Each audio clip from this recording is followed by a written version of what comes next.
And a play stoppage, a dangerous scenario there.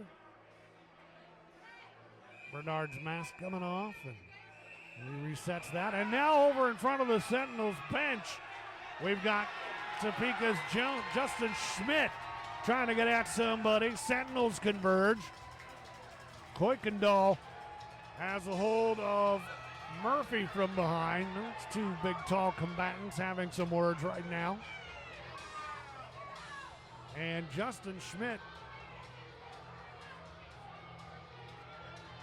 he got into it last night late in the game with Kuykendall. And he was over near the Sentinels bench away from the play, having some words and trying to get at somebody right on that Indiana bench. So we're going to get more penalty time handed out. 9 minutes exactly into the second period.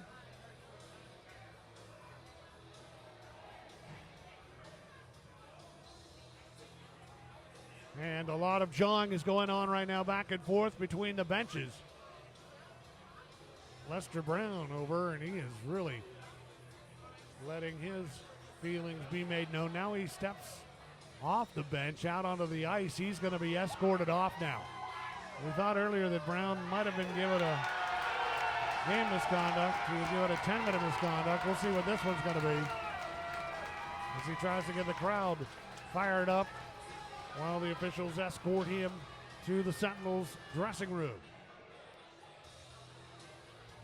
So more penalty time forthcoming.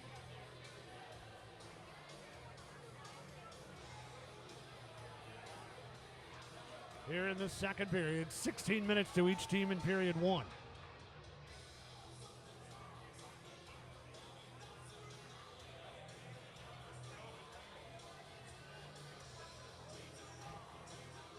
And so far up to this point, we've had two minors in the second period. At 6:15 of the period,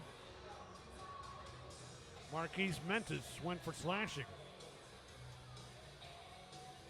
Prior to that, at 3:27 of the period, Zach Papapetros got a hooking minor, so each team has had one power play chance in the second, and up until this point, that was the only penalty box activity. Well, we're going to get more of that right now.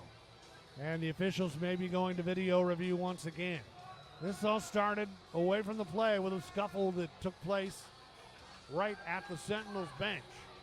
Schmit coming over, getting into it with somebody on the bench. Lester Brown certainly fired up.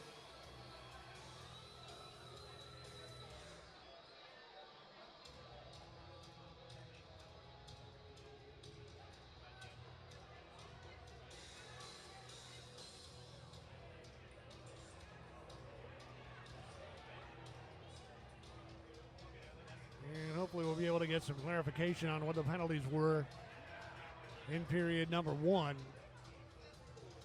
It was a 10-minute misconduct to Lester Brown, I believe.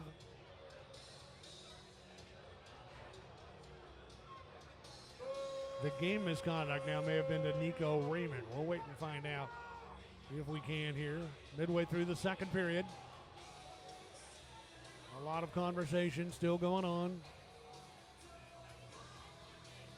Referees Adam Fish, Chris Hoy are standing right inside the penalty timekeepers area, reviewing the scenario that took place. The Federal Prospect Hockey League operating by and large under National Hockey League rules this year and NHL League guidelines with a few exceptions, and the replay technology certainly available here that they are taking advantage of.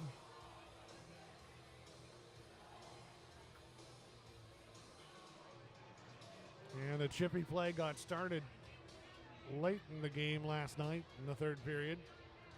A game that saw 28 minutes in penalty time to Indiana last night and 20 minutes to the Scarecrows. And picked right up in the first period tonight.